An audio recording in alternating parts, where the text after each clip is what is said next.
I was fooled. I was blind.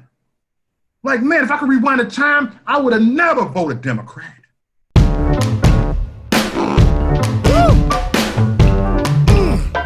Thank you. Yes. Hey!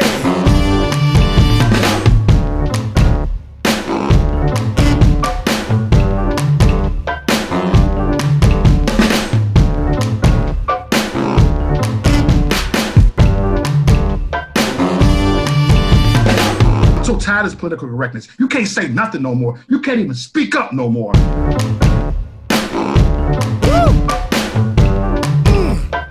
Thank you. Yes. Hey!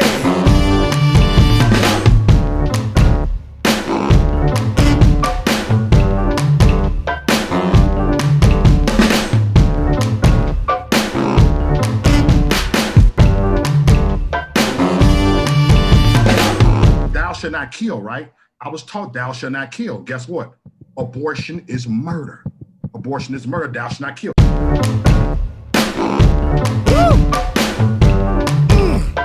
Thank you. Yes. Hey!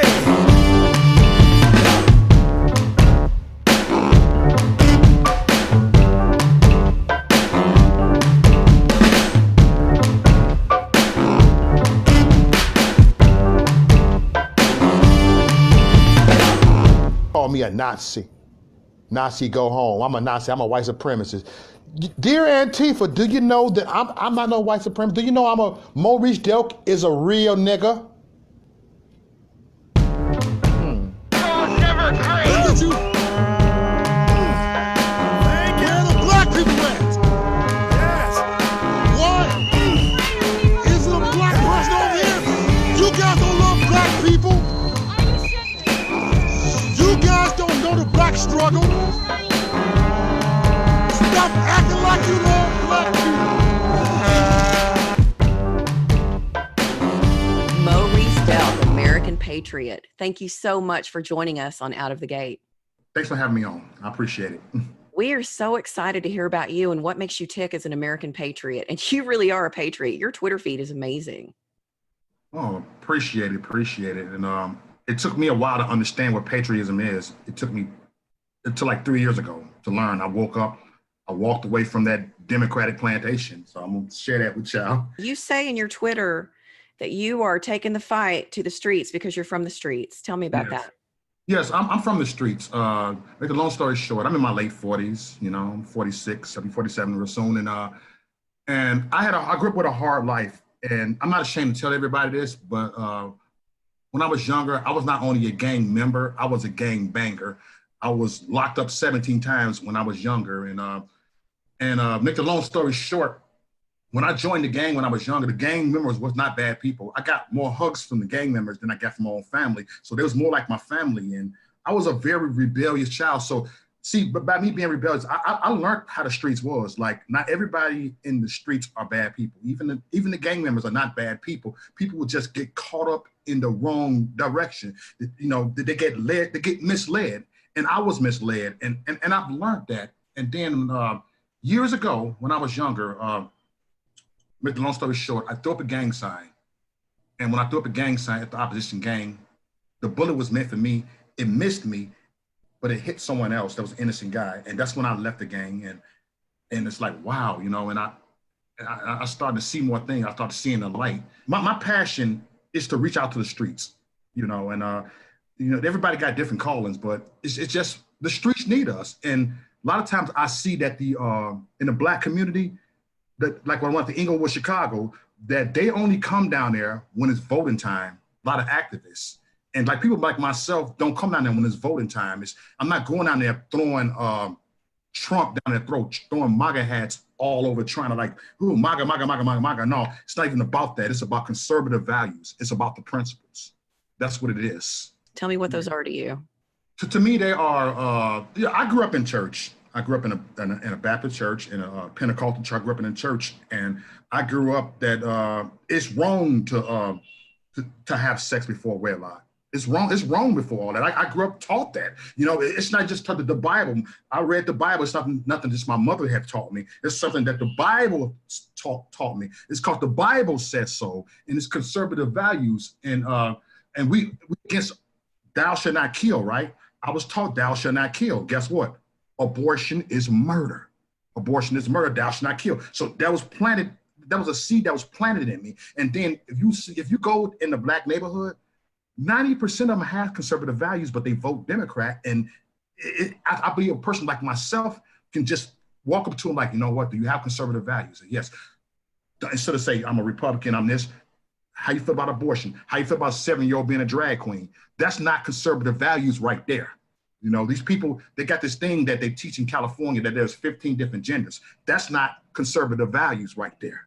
Bringing 7-year-old, 10-year-olds to Pride Fest, that's not conservative values. That's not. Conservative values is teaching them to honor thy mother and thy father. If a huge majority of the Black community in the inner city and on the streets are conservative, why are they voting liberal and Democrat? This is why they're voting liberal and Democrat, because they're brainwashed that they're going to cut the welfare. They're going to take away your birth control. They're going to take away all the free stuff. And so they don't want to, a lot of them don't want to let go of plantation. I'm going to say it like this.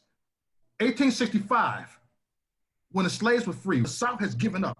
1865, all right, the slaves were free, but believe it or not, there were not a lot of slaves that were free. A lot of them did not have enough of faith to walk north, to go ahead and start their own business. They stayed with massa. And I think this is a modern day plantation, and they still want to stick around with massa. That's why they're sticking around with Planned Parenthood, but don't know the history of Planned Parenthood. So they have faith. They want to hang around massa, Hillary Clinton. I'm going to say it like that, massa burning. You know, it's the same that there's nothing new under the sun.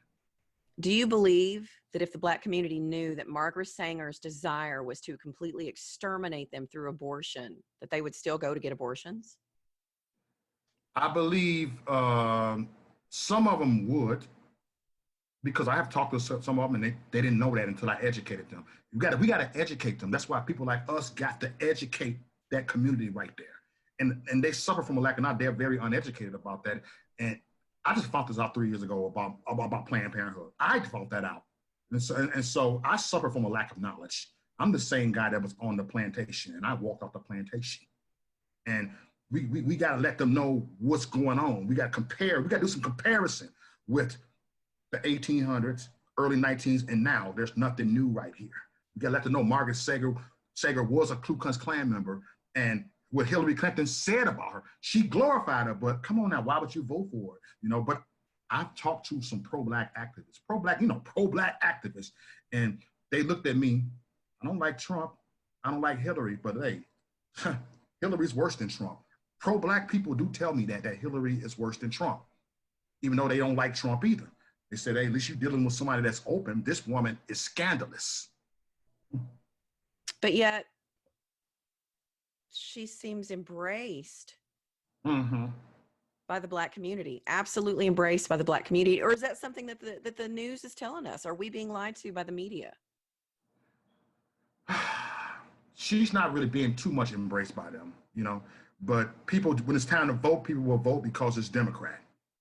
You know, like even my daughter, I took her to vote and she voted for Hillary Clinton because that's the way they were taught. I'm guilty of that. I taught her that. Now I gotta go ahead and just be like, hey, daughter. I gotta go back on what I said to her because I was lost, but now I'm found. What did it take for you to walk away? I voted for Obama because I want to change in America because I'm tired of race baiting. I'm tired of racism. I thought this was we got a Black president or a so-called Black president. You got him up there. I'm feeling like it's going to be change in America.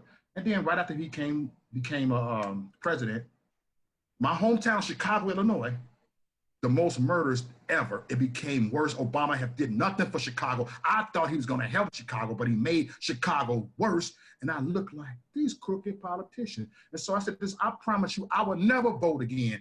The next time, if I ever vote, he's going to be a real dude like me. He's going to be real. He's going to be a real dude. I don't care. I want to vote for someone that think for themselves, that ain't a politician. And then so the second term, I didn't vote at all. I was done voting. Did you vote? Nope, I ain't voting. I'm done voting. I was ticked off at work. And they just write me up for every little thing. And I said, I'm so tired of this political correctness. You can't say nothing no more. You can't even speak up no more. And then I was half asleep and I heard something. We frankly have no time for political correctness. I don't frankly have time for total political correctness. Oh, that's Trump right there. Hold on, let me listen what you got to say, dude. And then I'm like, whoa, this dude's real. I said, Pop, what you think about the dude, man? I like the dude. Like, hold on. He just saying what he make people mad, but he's saying the truth. I'm like, hold on, let me go look deeper on this dude. And then the next day, I looked at him, I said, I like the dude. You know what? Even though he's a Republican, I'm gonna vote for him, man, because he don't seem like a Republican. And then I went to work the next day. They said this. I said, I'm voting for Donald Trump. They was like, you are? I said, yes. He's racist. Okay, if he's racist, I won't vote for him. He said, all Mexicans are racist. I said, Google it, let me see it. I promise you, I thought I was gonna see it. I didn't see it. I said, oh my God. So, no, they couldn't find it. I'll show it to you tomorrow. They couldn't show it to me. I said, I see what's going on now. I said, this is it. Then I started putting on my Facebook, Trump 2020. I mean, Trump 2016. I put it right there and I started getting more educated the more and more every day. And I said this, I was fooled. I was blind. Like, man, if I could rewind the time, I would have never voted Democrat. And I started digging deeper on Malcolm X, what he said. 3 days before his death, he said that he didn't like the conservative or the liberals, but he said the difference between the white liberals and the white conservatives, that the white liberals are more deceitful. He said, if you black and you vote Democrat, not only you're a political chump, but you're a traitor to your own race. And then he got assassinated 3 days after that. In this crooked game of power politics here in America, the Negro, namely the race problem, integration, civil rights issue, are all nothing but tools used by the whites who call themselves liberals against another group of whites who call themselves conservatives, either to get into power or to retain power. Among whites here in America, the political teams are no longer divided into Democrats and Republicans. The whites who are now struggling for control of the American political throne are divided into liberal and conservative camps. The white liberals from both parties cross party lines to work together toward the same goal. And white conservatives from both parties do likewise. The white liberal differs from the white conservative only in one way. The liberal is more deceitful, more hypocritical than the conservative. Both want power, but the white liberal is the one who has perfected the art of posing as the Negro's friend and benefactor. And by winning the friendship and support of the Negro, the white liberal is able to use the Negro as a pawn or a weapon in this political football game. Whoa. He said that, and they took him out. What does it cost you personally in your life to walk away? It cost me family. It cost me so-called friends. I had so-called friends that, we don't talk about so-called friends because they were my true friend. They never turned their back on me. But my daughter, my oldest daughter, didn't talk to me for 3 years. I didn't see my grandchild for 3 years because I support Trump. People just turned their back on me, unfriended me. I'm like, whoa. Eventually, someone came back. Like, you know what? You the same guy that used to take everybody in. I'm sorry I turned my back on you. Because they started to see, like, man, why did I turn my back on you? I shouldn't have done that. But I paid a price. You know, I want my job. They were trying to fire me, but justice has been served. I dealt with it, and a lot of things. But I lost a lot of family members because of that. It's, you know, but I met new friends. I met new brothers and sisters in the Patriot movement. I never seen so much love until I came to this Patriot movement. These people, I don't got to stay in hotels when I go to these rallies out there. I can go at their house, they feed you, they kick it, they treat you, they show you love. I said, are these white supremacists? I can have more hugs from them. People with Confederate flags that's supposed to be racist showed me love. Showed me love, took care of me, donates to me, helped me out. You could give me the shirt off their back. And these are the most Christian people with the Confederate flags. Like, wow. That's it right there. Ask you this because Trump's a racist, and those of us who support him are racist. How much racism have you encountered in the MAGA movement? Ha! Oh wow, zero, zero, zero, zero, zero, zero. I have never. Oh my. I have called them out to. I would be a guest speaker at a rally, and I said this. All right, is anybody white supremacist? No. Anybody? Do anybody hate blacks? No. If you do, speak now, forever hold your peace. If you do, I won't hate you. I just pray for you. No, we don't. All right. Do you hate gays? No, we don't hate gays. I'm looking like one guy like, I'm gay. We got gays in the movement. I'm like, all right, my gay friend right there. All right. We have the same people. We have gays in this movement. We have blacks in this movement. We have Puerto Ricans. We have Mexicans. We have Asians. We have transgenders in the movement. We triggering liberals. We walking right here. We are rocking right here. We triggering liberals. Look, I'm just walking right here. Hey, we right here. I was going. Hey, do you like Donald Trump? The girl about how You don't like him? Oh wow! I just from all over. I trigger them, man. You go by a college, especially by the college area. You trigger them. Just from thinking on your own. It's like I look at it this way. It's called Trump trigger. People say Trump derangement syndrome. I call it Trump trigger. They just trigger because you thinking for yourself. Because when you think for yourself, they get triggered because they don't want to think for themselves. That's why they follow Hollywood. That's why they follow the Illuminati. That's why they follow the globalists. That's why they follow that, because they don't want to. They are triggered because they are programmed to be triggered. It's like robots to be triggered, triggered, warning, triggered, warning, triggered, warning. They are programmed to be triggered. So you can just wear a MAGA hat, trigger, trigger, trigger, trigger, trigger, trigger, warning. They can look at you, especially. I hate to throw the race car. I got to throw the race car. Especially when you see a black man over there with a MAGA hat. Trigger, trigger, warning, trigger, warning. Gay one, trigger, warning. It's all robots. Trigger, trigger, trigger. That's it. Who have you met in the MAGA movement that has inspired you? Will Johnson from United America First. He's a co-sponsor of InfoWars. He's a good friend of mine. And Brandon Tatum.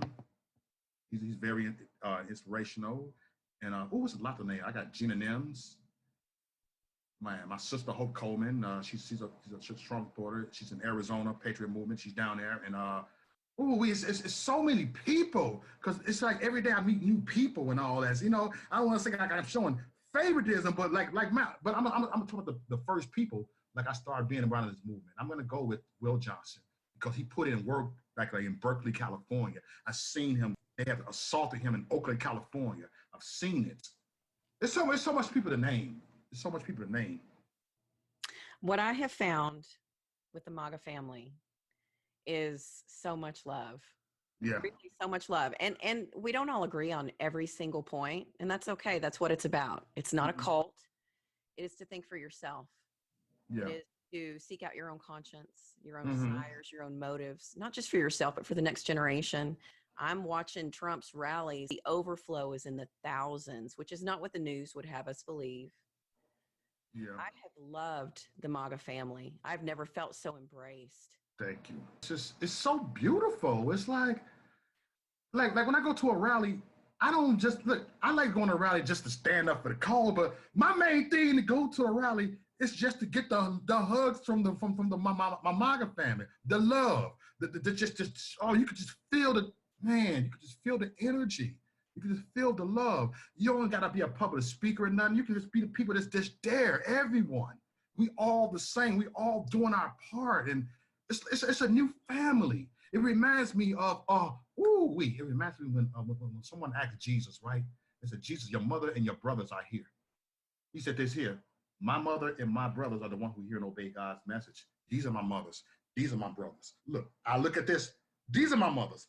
These are my sisters. This is my family right here. And I felt, I ain't say I felt like, but I have developed a new family that it doesn't even bother me that my blood family turned their back on me. It don't even bother me. It don't upset me. It's like, no, these people, I love them so much. It's like, these are people that were, if I got into a bad situation, they'd be like, come on now, you can start over and come over my house. And these the type of people they are. This type of person that I am. I've seen it happen. I've seen some people in the patriot movement, like people got in situations and they're in bad, broken marriages, abusive, marriages, and they took them in and got on their feet, moved them to Texas. I've seen it happen. But these supposed to be some white supremacists, right? Man, it's so much stuff, yo, that I've seen. I've seen so much love. Never seen so much love in my life, everybody. Stop calling them white supremacists. They call me white supremacist and I'm black. Like, dang it. There's so much love. Tell me what kind of things you've had to work through over the last 3 years to get to the place that you're in. Cognitive dissonance really sort of shakes you up mentally, and it keeps us sort of in an unbalanced place while we're sort of trying to discern and learn and walk our way through the truth. Tell me about some of your moments. I had to, when I first really started being deep in this movement, I was all like, oh man, my conservative people. And I've learned this, that, you know what, we got to start being more intellectual with everybody. And so I took a different approach in this movement. And I made an announcement last year at the rally when I spoke at DC, and I said, my platform have changed, my channel, I have an open dialogue. And so I meant what I said, and this is what I've been doing a lot lately. And I saw an Antifa down up in Madison, Wisconsin. That's very liberal. Bunch of Antifa, they assaulted me. And I looked at her, I said, this here, you hate me? No, I don't hate you. Well, come and give me a hug. See, I'm here for discussion here, but I'm not here to cause hate. I just spoke. I'm going to guest speakers. I came to talk to you guys. Oh, you're a guest speaker. Yeah, I spoke. And after that, I came to talk to you. You have to speak. And I That's spoke. First Amendment right. Right. And you know what? And we can agree on that, right? First Amendment free speech. All right. All right, my new white privilege friend right here. Look, I got a new white privilege. I love her. She's so cool. That's my new white privilege friend. You know? Oh, wow, look at this. See, that's what I'm talking about, how we can look. She gave me a hug. Look, gave me a hug. One of the protesters with the horn. Blow your horn. Look at her. She gave me a right hug. here. I hugged the Antifa and took a picture with her. And see, I don't hate you. Now you my favorite Antifa. Now blow your horn. She blowing horn. See, I don't hate you. All right. I show love. I said, I hugged the other Antifa. You know, and I'm gonna rewind it before that one. Black Lives Matter came on there. I have had this conversation with Black Lives Matter when they came and protested. And guess what? We hugged. They held a baby. They held a little child and all that. And her name was Amanda. She was with Hawk Newsom. Hawk Newsom actually did a video with Candace Owens, an interview. And I did an interview head on my show. I was attacked by Trump supporters, by conservatives. A few of them. I had conservatives just jumped off and said, these Black Lives Matter kill cops. I said, oh, God, what would Jesus do? I'm starting to be more intellectual. If you look at my platform on here, I've been having pro-Black activists on my channel. I'm starting to have an open dialogue now. It's not even just about Trump.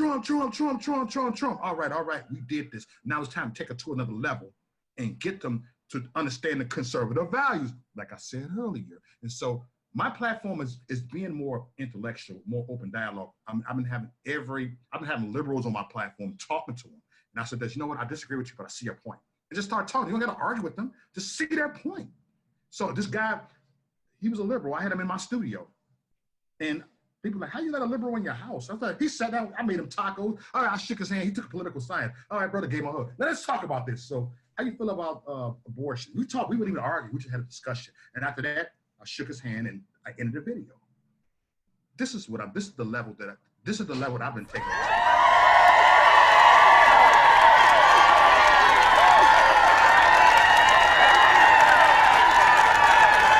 What it means to be a greater American. And I'm going to tell you why, because you allow people to have their freedom of voice and their freedom of choice. We know we can love each other when we get along. Can we love each other when we can't stand the person sitting across from us and their opinion? Mm-hmm.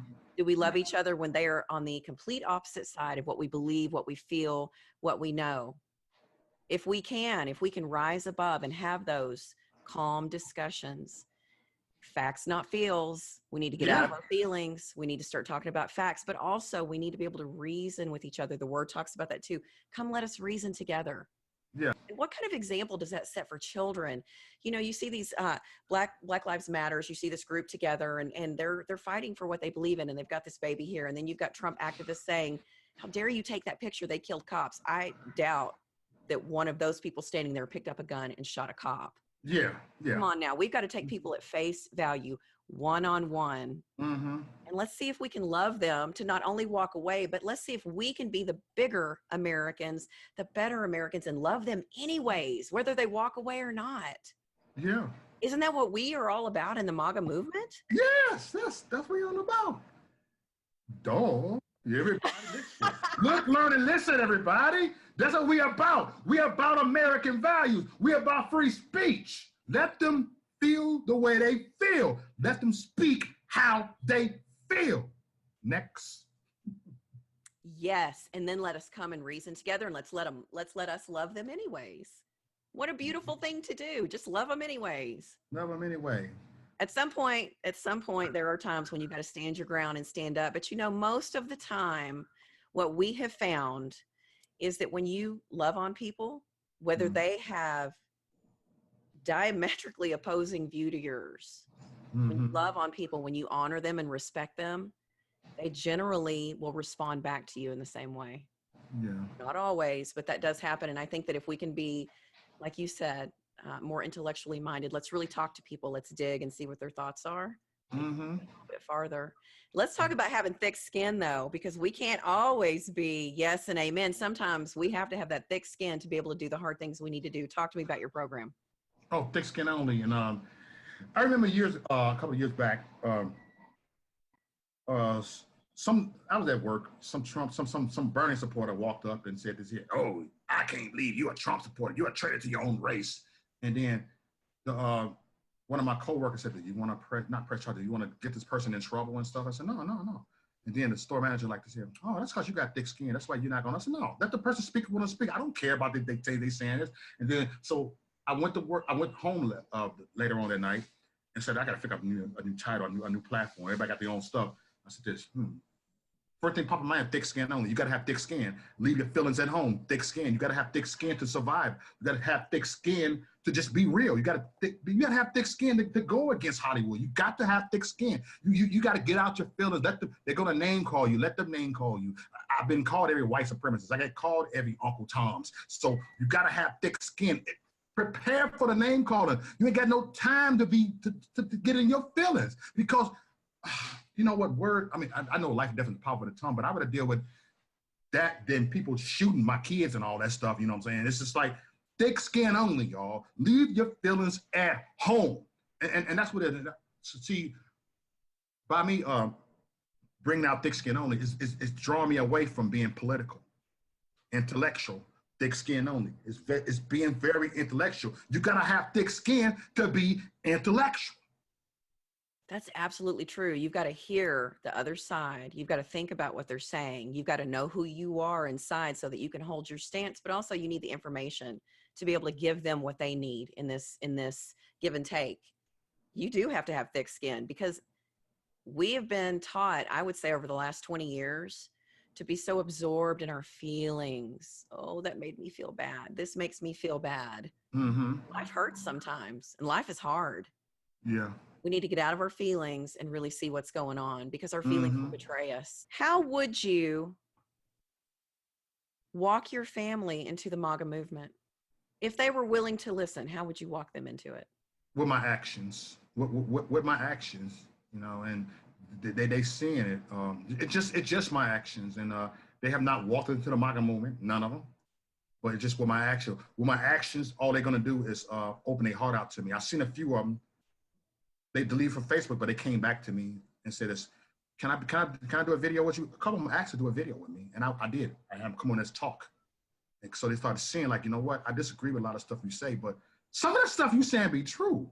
I would think about, hold on, I don't want to admit that, but some of the stuff you saying be true. I said, good.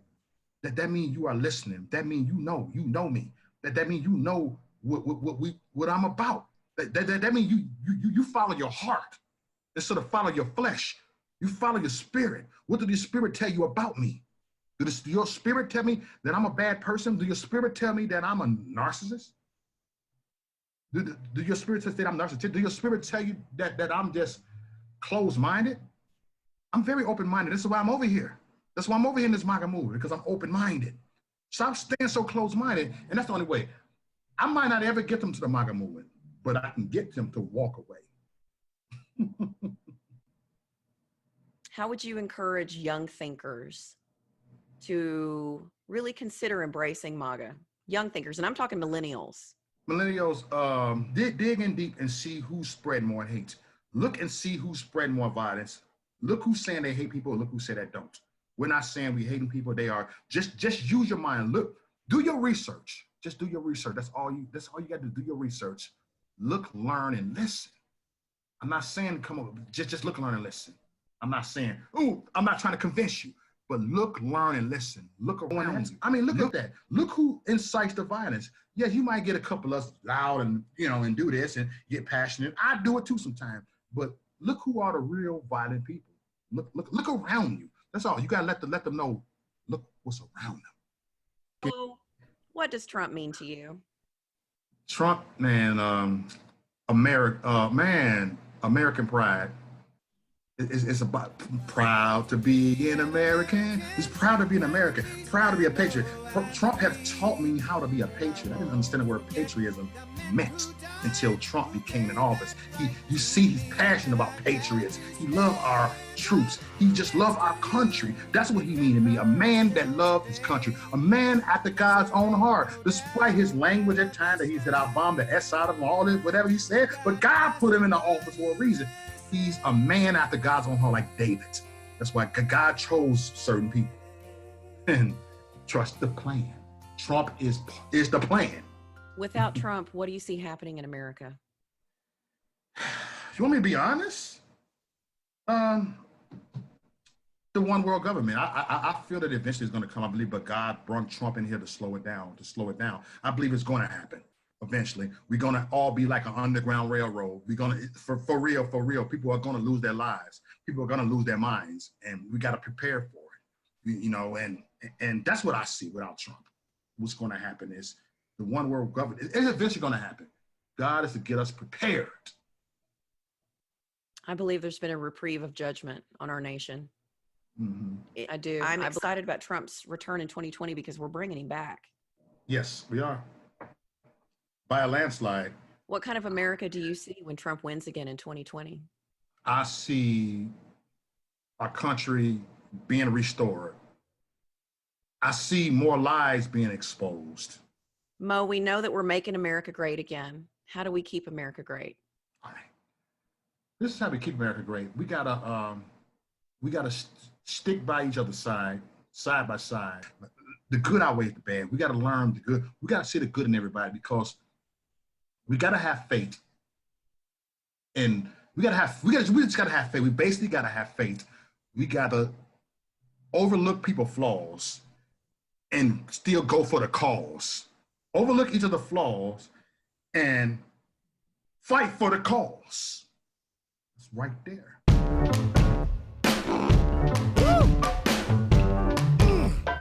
Thank you. Yes.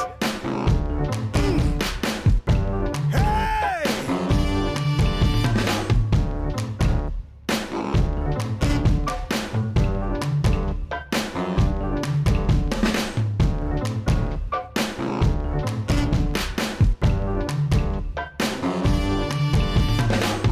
Mo, I love your passion. I love your patriotism. You are no holds barred. You say what needs to be said, and that is something that we need. We desperately need. Mo, tell me a little bit about what you're going to be doing in the future and how we can help you. Doing in the future, just doing a lot of activism, and we're gonna be.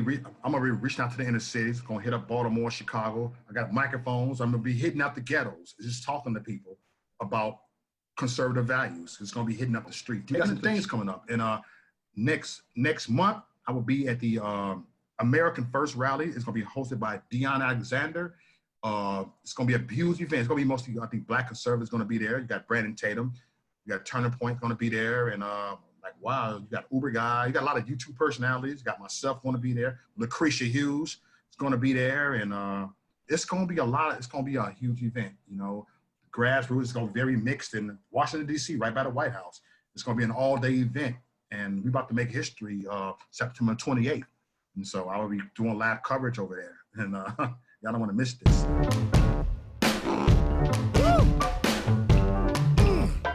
Thank you. Yes. Because they did everything to try to tear Trump down. They did everything. And they run out of ideas. So they're going to go backwards now. They're going to go backwards, and they're going to look more stuck on stupid. They're going to be more stuck on stupid. They're going to go backwards. Okay, enough with the impeachment. All right, I'm done with it. Enough.